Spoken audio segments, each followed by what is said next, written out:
Buenas noches con Miguel Noche. Esto es Miguel Noche Radio. Hace un tiempo hablamos aquí de un tema que no era otro que el de la telequinesis. Y cuando hablamos de este tema es inevitable que aparezca un nombre y no es otro que el de Uri Geller. Miguel Noche Radio.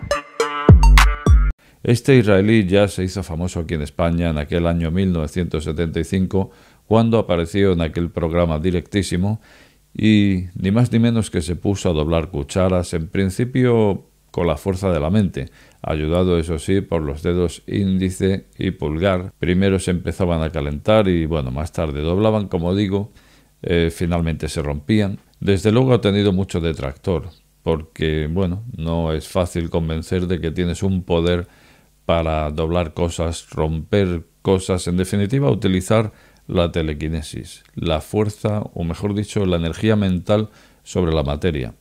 Esto es algo que la ciencia no acaba de demostrar, el que alguien no pueda tener ese don, vamos a llamarle entre comillas, porque realmente si existiera no sería un don, sería, digamos, un canal donde la propia mente estaría en contacto con la materia, digamos que encontraría un camino donde resultaría común la energía mental y el propio escenario físico. Entonces podríamos interactuar dentro de este canal. Pero sin embargo no parece sencillo, no parece que nadie lo haya encontrado, o a lo mejor Uri Geller sí lo encontró.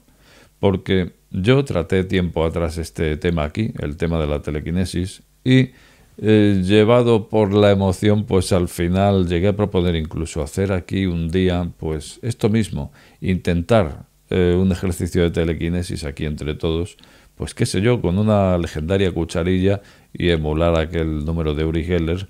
Pero claro, yo había leído algo sobre Geller y lo que pude leer decía que él nunca había conseguido doblar o romper o actuar en definitiva algo entre mente y materia sin que hubiera habido alguien. Él solo nunca había podido realizar nada. Llegué a leer esto alguna vez en su biografía. No obstante, pues hay quien dice incluso que ni siquiera en esos números, por llamarle así, estaba actuando de buena fe. Entre otros, su amigo, entre comillas, James Randi. Es un ilusionista y escritor. Y como ilusionista que es, pues él trata de explicar de qué forma Uri Geller hubiera podido hacer en lo que sería ni más ni menos que un truco de ilusionismo. Y además barato, según dice James Randi. Pues ahí quedó la cosa. Cuando toqué este programa tiempo atrás, alguno de vosotros me decía en comentarios que se le había visto el plumero, que era un fraude lo de Uri Geller. Así que me enfrío un poco al respecto de hacer ese experimento. Pero sin embargo me he puesto a leer un poco más sobre Geller y al final no queda tan claro que sea un farsante. Y es que hay algo más. En principio sí que hay gente detractora que siempre ha ido a por él, de acuerdo, pero nunca han podido demostrar. De hecho, le han llevado a los tribunales y de aquí ha salido limpio todas las veces. Así que la cosa no está tan clara de que sea un farsante o de que lo que hace sea real. Pero lo que sí ocurre es que por aquellos días, aquel programa fue en el 75, por aquellos años 70, concretamente 1973, Uri Geller pasó por la CIA, ni más ni menos, y allí le hicieron unas pruebas que acabaron con un certificado donde decía que este hombre tiene poderes paranormales. Y vamos a leer aquí rápidamente un artículo que no es de ayer, que es de hace 5 años, es del 17, pero da lo mismo exactamente, porque hace referencia a algo que ocurrió en el 73, o sea que da lo mismo que el artículo fuera de hoy o tal. El artículo es de cuando se desclasificaron este tipo de expedientes por parte de la CIA.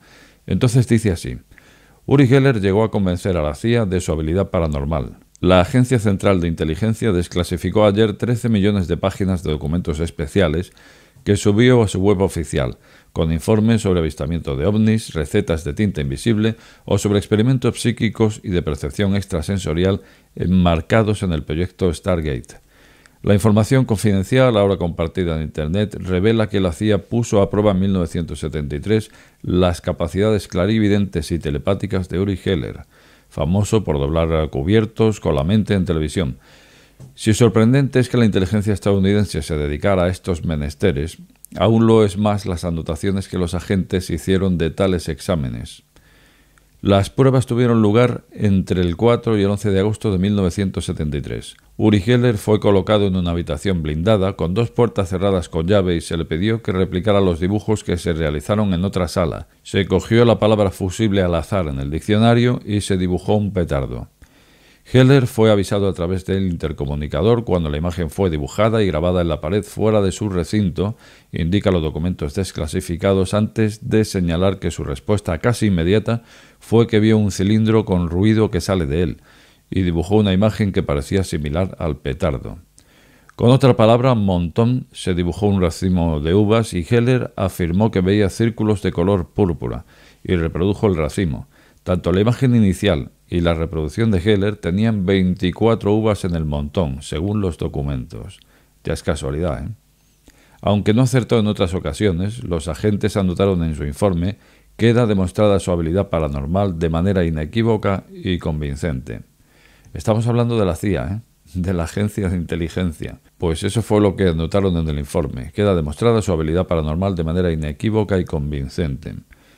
Ramos Pereira, autor del libro Uri Geller al descubierto, explicaba en 1975 cómo para evitar que éste adivinara una imagen dibujada, había que evitar realizar el dibujo ante él, porque no se podía tener la seguridad de que viera o siguiera los movimientos del lápiz y que al pedirle que lo reprodujera mentalmente había que tener cuidado de no mover la cabeza o los ojos, porque de la trayectoria de estos un prestidigitador con práctica puede descubrir la figura que se ha trazado. De hecho, otros ilusionistas, como el mago José Luis Ballesteros, reprodujeron por aquel entonces las mismas pruebas de Uri Geller.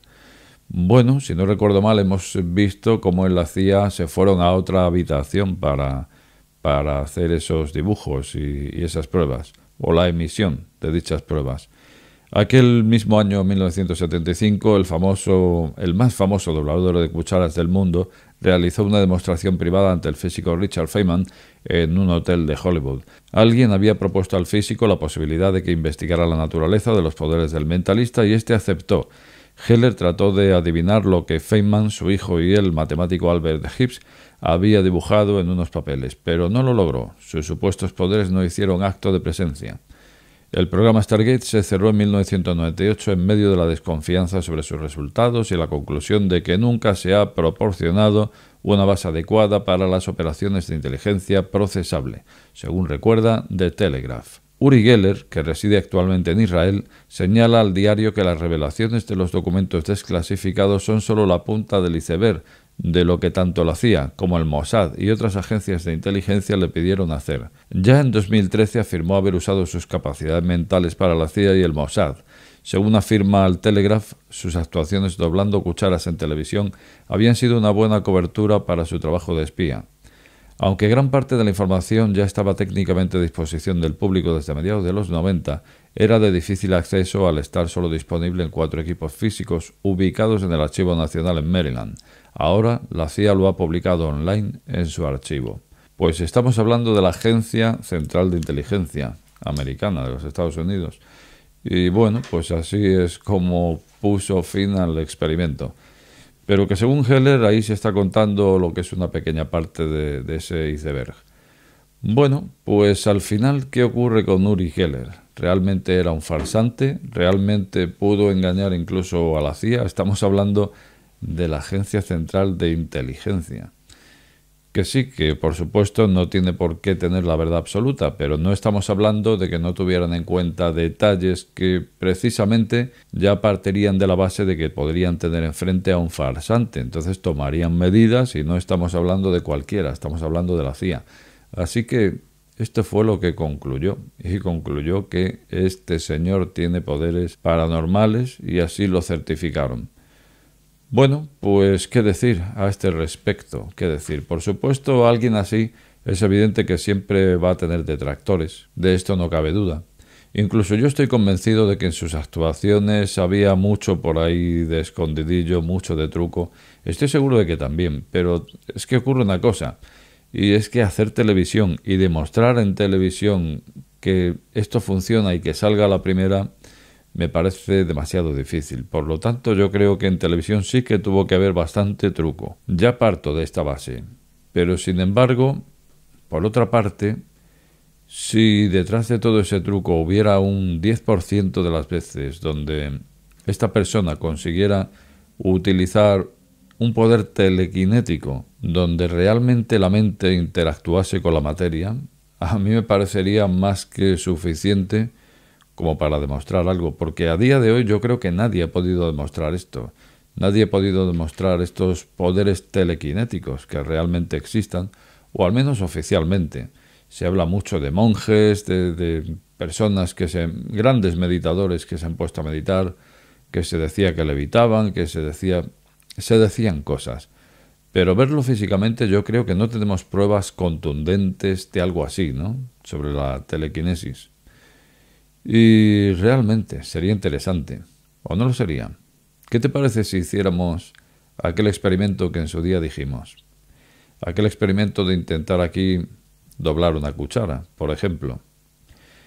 Lo que pasa es que hacerlo ahora mismo, pues voy a partir de ese principio que había leído sobre Uri Geller, escrito por él mismo en su biografía, donde decía que él solo nunca había podido ni doblar nada ni interactuar con la materia de ninguna forma. Bueno, pues dejemos el experimento para un momento donde sepamos que va a haber gente detrás de la cámara, sepamos que va a haber suficientes personas arropando el experimento y sumando, focalizando sus fuerzas, porque al parecer en eso es en lo que se basaba, o eso dice al menos Uri Geller, en hacer foco con toda la energía mental de toda esa masa de personas que estén mirando en ese momento.